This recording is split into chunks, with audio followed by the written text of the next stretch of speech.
Ayahku adalah dewa perang. Bab 449. Saya, Pan Xiaxia, belum menjadi anggota film dan televisi Qianqian, tetapi saya sangat ingin bergabung.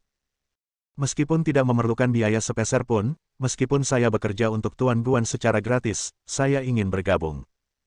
Kemudian, dia menatap Guan Qianjun dengan tulus. Tuan Guan, tolong, Anda bahkan tidak tahu. Saya baru saja mendengar Qianqian berkata bahwa saya dari film dan televisi Qianqian. Saya tidak tahu betapa bahagianya saya. Dia mengangkat kedua tangan kecilnya dan dengan lembut mendorong bahu Guan Qianjun, benar-benar bertingkah genit. Izinkan saja saya bergabung dengan perusahaan film dan televisi Anda, saya berjanji akan melakukan pekerjaan dengan baik. Saya tidak ingin gaji sepeser pun, kita bisa menandatangani kontrak berbagi, dan saya akan membuatkan film untuk Anda. Jika Anda menghasilkan uang, Anda dapat memberi saya 1% saja dari dividennya. Saya hanya ingin dividennya, oke. Jika kamu tidak menghasilkan uang, aku tidak ingin uang. Saat dia mengatakan ini, semua orang di sekitarnya merasa seperti disambar petir. Dari zaman dahulu hingga sekarang, artis mana yang bergabung dengan perusahaan film dan televisi, atau membuat film, dan beginilah terjadinya. Itu semua membutuhkan imbalan. Tidak 1 sen pun. Bagikan saja. Shen Feixue sangat marah hingga wajahnya berubah menjadi hijau, dan tiba-tiba dia merasa seperti ditampar wajahnya berulang kali. Dia berkata dengan lantang, "Sia-sia, ada apa denganmu? Kamu adalah bintang lalu lintas papan atas. Bintang merah super tingkat pertama, mengapa kamu harus bergabung dengan perusahaan kecil seperti Guan Qianjun? Kamu dapat menemukan seseorang yang lebih baik darinya setiap menit." Diam. Pan Xiaxia menunjuk ke arahnya dan berkata dengan marah, "Saya suka bergabung dengan film dan televisi Qianqian. Saya hanya ingin bekerja di bawah Tuan Guan, jadi ada apa?" Guan Qianjun melambaikan tangannya tanpa daya, "Baiklah, Nona Pan, silakan lakukan apapun yang ingin Anda lakukan sekarang." Tiba-tiba, wajah Pan Xiaxia penuh kekecewaan, dan bahkan ada air mata di matanya. "Penonton, apakah Anda begitu kejam menolak saya? Saya benar-benar tidak menginginkan 1 sen pun, bahkan 1 bagian pun. Saya menghasilkan uang dari film tersebut, jadi saya tidak ingin dividen apapun, oke. Saya hanya ingin bergabung dengan perusahaan film dan televisi Anda." Mengatakan ini, mereka semua tidak tahu malu dan tidak meminta apapun. Orang-orang di sekitar melihatnya, semuanya tercengang. Ini adalah bintang merah yang ingin diperluas oleh banyak perusahaan film dan televisi dan mengundangnya untuk bergabung dengan aliansi. Itu adalah keindahan yang luar biasa. Jika Shen Feixue adalah salah satu dari 4 dewi utama di kota Yunhai, Pan Xiaxia bukan hanya sosialita nomor 1 di kota Yunhai, tetapi juga 4 dewi utama di provinsi tersebut. Saat ini, apakah Anda lebih suka tidak mendapat gaji sepeser pun? Tidak ingin dividen sepeser pun? Hanya ingin bergabung dengan film dan televisi Qianqian? Guan Qianjun berkata dengan tenang, "Jika Anda bersedia bergabung dengan film dan televisi Qianqian, tidak apa-apa. Saya akan meminta personel terkait perusahaan menghubungi Anda dalam 2 hari. Remunerasinya akan didasarkan pada harga pasar Anda. Tetapi sekarang aku sedang makan, kamu benar-benar mengganggu waktu senggangku dengan melakukan ini. Apakah kamu mengerti?" Pan Xiaxia mengangguk cepat, "Saya mengerti, saya mengerti. Terima kasih. Terima kasih Tuan Guan. Selama Anda mengizinkan saya bergabung, saya pasti akan melakukan pekerjaan dengan baik, jadi saya tidak akan mengganggu Anda sekarang." Setelah mengatakan itu, dia menatap Guan Qianjun dengan enggan. Wajah yang sangat cantik, memerah. Tiba-tiba, saya teringat terakhir kali saya mencuci kakinya di jalan, dan saya merasakan emosi yang tak terlukiskan. Inilah orang yang kakinya aku basuh. Dia berjalan ke arah Qianqian lagi, menggendongnya, dan mencium wajahnya. "Terima kasih, bos kecil." Qianqian menepuk pundaknya dan berkata dengan berani, "Sama-sama, bekerja keraslah di masa depan, jangan khawatir. Saya akan mendesak ayah saya untuk membiarkan Anda menjadi artis yang ditandatangani perusahaan saya." Guan Qianjun tampak sedikit pusing melihat bayi kecil yang lucu itu. Omong-omong, apakah ini masih film tentang gadis kecilku yang belum genap berusia 6 tahun? Pan Xiaxia dengan senang hati menurunkan Qianqian dan berbalik untuk pergi. Tiba-tiba dia memikirkan sesuatu dan mendekati Shen Feixue. Dia berkata dengan tenang, "Karena Anda adalah teman Tuan Guan, maka saya akan berfoto dengan Anda." Qianqian memegang ponselnya di sana, mengangkatnya, mengarahkannya ke dua wanita cantik itu, dan berkata dengan keras, "Ayo." Aku bertanya, apakah semangka itu manis? Jawab saja aku, manis. Apakah semangka itu manis? Pan Xiaxia berkata dengan menawan, manis. Sudut mulutnya yang halus terangkat, memperlihatkan senyuman yang memikat semua makhluk hidup. Dalam foto tersebut, Pan Xiaxia tersenyum cerah dan menawan, namun wajah Shen Feixue kusam, tidak bisa tertawa atau menangis, dengan raut wajah yang rumit. Ini. Pan Xiaxia berbalik dan kembali ke sebuah kotak. Dia juga datang ke sini untuk makan bersama beberapa sahabatnya. Tiba-tiba dia mendengar seseorang menyebut namanya di luar. Terlebih lagi, Qian sedang berbicara di sana, Pan Xiaxia berasal dari perusahaannya. Ini membuat jantung Pan Xiaxia tiba-tiba berdebar kencang. Terakhir kali, dengan bantuan Guan Qianjun, dia tidak hanya menyingkirkan keterikatan pemuda yang berselingkuh, tetapi juga mendapatkan peran utama wanita dari pria itu, tetapi dia tidak puas. Sejak dia mencuci kaki Guan Qianjun di jalan, dia yakin. Pastikan untuk bergabung dengan film dan televisi Qian. Tidak masalah meskipun tidak memerlukan biaya sepeser pun, bukan hanya karena Guan Qianjun sangat tertarik padanya, tetapi juga karena dia mengenalinya. Guan Qianjun jelas tidak sederhana. Bisa bergabung dengan film dan televisi Qian pasti akan membantu meningkatkan statusnya. Jadi saat ini, dia masih terkikik-kikik, seperti sedang bernyanyi. Saya bisa bergabung dengan film dan televisi Qian. Saya bisa bergabung dengan film dan televisi Qian. Sambil menari dan bersemangat seperti wanita cantik gila, dia masuk ke dalam kotak. Setiap orang, Anda adalah seorang bintang super. Bagaimana Anda bisa begitu bahagia bergabung dengan sebuah perusahaan? Di luar, Shen Feixue tidak bisa sadar untuk waktu yang lama. Kemudian, ekspresinya berubah dan dia berjalan kembali, menatap hidung Guan Qianjun sambil menunjuk ke arahnya. Oke, Lao Guan, kamu benar-benar menjadi lebih baik dan lebih baik lagi. Kenapa aku tidak tahu kamu memiliki level seperti itu sebelumnya? Kamu bisa menjemput gadis-gadis super berkulit putih dan kaya dari 4 keluarga kaya di ibu kota provinsi. Kamu juga bisa menemukan wanita cantik dan selebriti super alis. Dasar bajingan jelas tidak sederhana. Guan Qianjun mengerutkan kening dan melihat tatapan aneh di sekelilingnya. Dia merasa tidak bisa makan lagi, jadi dia mengambil tisu dan menyeka mulutnya, berdiri, memeluk Qian dan berjalan keluar. Aku kenyang dan aku akan kembali. Kamu bisa membayarnya sendiri. Shen Feixue, ini. Tiba-tiba saya sangat marah hingga air mata hampir keluar. Dia memelototi punggung Guan Qianjun dan berkata dengan keras, Guan, kamu bertindak terlalu jauh. Aku bahkan belum selesai makan, jadi kamu baru saja mengatakan kamu sudah selesai dan tinggalkan aku sendiri. Tidak apa-apa jika kamu pergi. Qian dan aku sudah lama tidak bertemu. Serahkan dia padaku dan aku akan membawanya. Kamu benar-benar bukan laki-laki. Kupikir kamu mengundangku makan malam, tapi kamu tetap harus membayarnya. Mari kita bicarakan apakah dia bajingan. Saat dia berbicara, dia menangis, seperti sebuah tuduhan. Namun sebagian besar tamu tidak berani mengucapkan sepatah kata pun. Orang-orang yang makan di restoran barat kelas atas semuanya memiliki identitas berbeda. Adegan tadi mengejutkan mereka. Ada rumor yang juga menyebar di kalangan para tamu. Guan Qianjun itu bos film dan televisi Qian. Kekayaan bersihnya jelas tidak buruk. Jumlah investasi film dan televisi Qian bukan 20 juta, tapi 20 miliar. Apakah bos besar yang menginvestasikan 20 miliar untuk membangun kapal induk film dan televisi peduli dengan uang yang sedikit ini?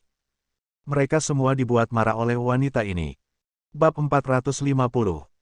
Bahkan ada seorang wanita berusia 30-an yang berdiri dan berkata kepada Shen Feixue dengan sungguh-sungguh, Nona, tolong berhenti membuat masalah. Saya pikir Tuan Guan pasti orang yang hebat. Kamu tidak bisa menyinggung perasaannya. Aku bisa melihat bahwa dia mempunyai kesan yang baik terhadapmu, tapi jika kamu membuat keributan seperti itu, gambaranmu di dalam hatinya mungkin akan hilang sama sekali. Selain itu, pria saat ini, terutama orang kaya, siapa yang tidak memiliki 2 atau 3 orang? Kamu seharusnya merasa terhormat bisa berbagi pria dengan bintang besar seperti Pan Xiaxia. Itu yang aku katakan. Shen Feixue sangat marah hingga kepalanya pusing, dan dia berteriak, saya bukan orang seperti itu. Saya, laki-laki Shen Feixue, akan mengabdi kepada saya dengan sepenuh hati dan tidak akan bersama wanita lain. Kalau tidak, betapapun bagusnya, aku tidak menginginkannya. Di akhir kalimat, dia tersedak dan tidak bisa makan lagi, jadi dia bergegas keluar. Saya membeli pesanan dengan mudah. Melangkah keluar dari restoran barat, di jalan luar, meskipun masih ada orang yang datang dan pergi, Guan Qianjun dan Qian Qian tidak terlihat. Shen Feixue merasa sedih, air mata mengalir di wajahnya. Dia benar-benar merasa telah menjadi orang paling melankolis di dunia saat ini. Dia melemparkan tas kecilnya ke bahunya dengan lesu, tidak ingin mengemudi lagi, dan berjalan di sepanjang jalan untuk bersantai. Tiba-tiba, sebuah Porsche berhenti di sampingnya. Kepala berwajah berminyak muncul dari jendela mobil dan bersiul padanya, yang terlihat sangat sembrono. "Hei, bukankah ini Nona Shen? Apakah kamu masih mengingatku?" Guan Ziming. Shen Feixue memandangnya dengan dingin. "Saya hanya merasa orang ini agak familiar, tetapi saya tidak dapat mengingatnya. Namanya juga sangat asing." Dia menggelengkan kepalanya dan tidak mau memperhatikan. Pria yang terlihat sangat sembrono pada pandangan pertama mungkin sedang mencoba memulai percakapan. Sekarang, dia tidak menyukai pria manapun di dunia ini. Karena dia membenci Guan Qianjun, dia juga membenci pria di seluruh dunia. Yang namanya benci rumah dan burung, apakah ini perasaan kan? Berbalik dan pergi. Mobil terus mengikuti dengan lambat, dan pria sembrono itu meraih kemudi dengan satu tangan dan menepuk lembut bagian luar pintu mobil dengan tangan lainnya. "Nona Shen, tolong jangan seperti ini. Apakah Anda tidak memiliki kesan sama sekali terhadap saya? Meskipun saya tidak tahu bahwa Ziming sangat tampan, masih banyak gadis yang menyukai saya. Ayo ngobrol, menurutku kamu sepertinya."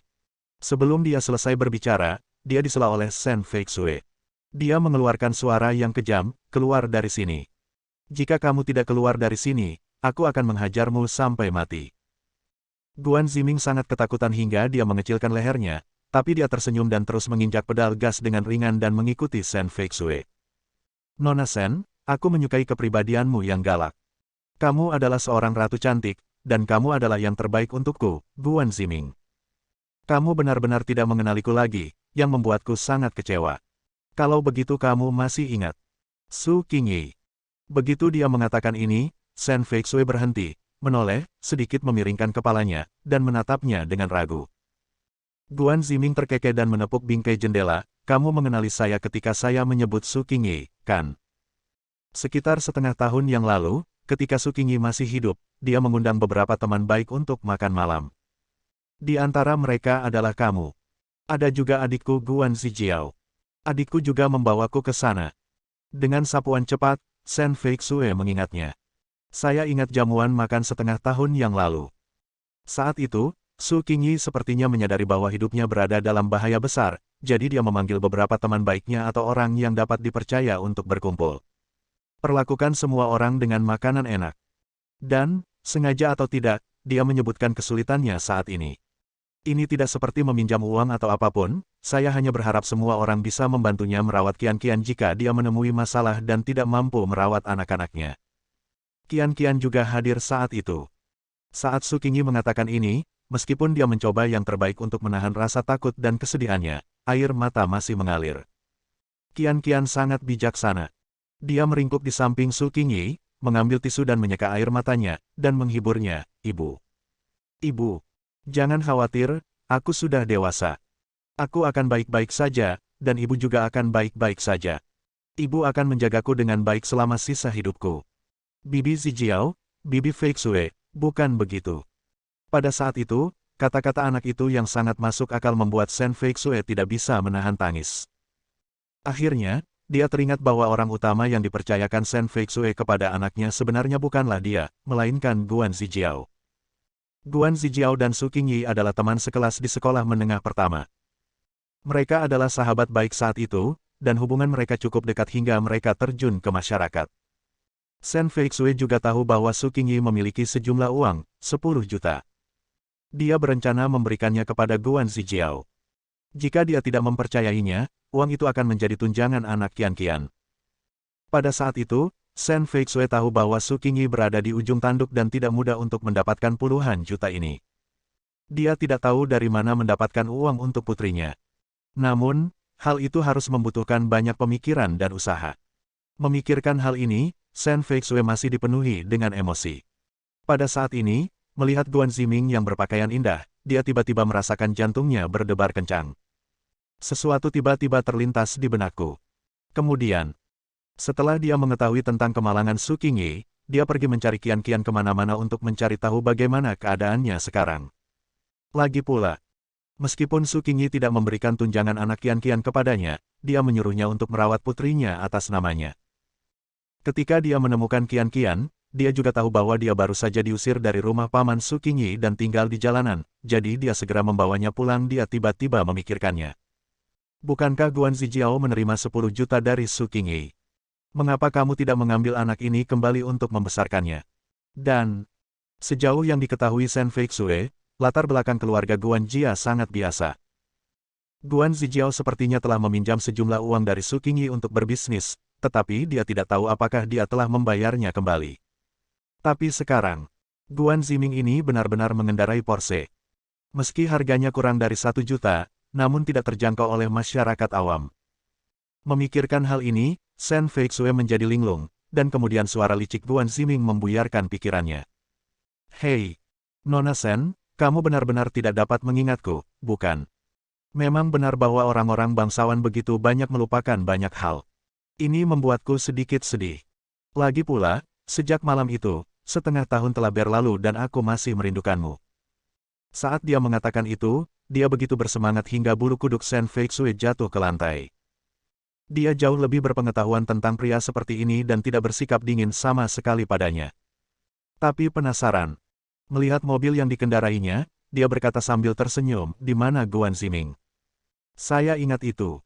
Memang, kita makan malam bersama setengah tahun yang lalu. Mobil Anda bagus. Berapa biayanya?" "Porsche." Begitu dia mengatakan ini, Guan Ziming tiba-tiba menjadi senang dan menepuk kemudi.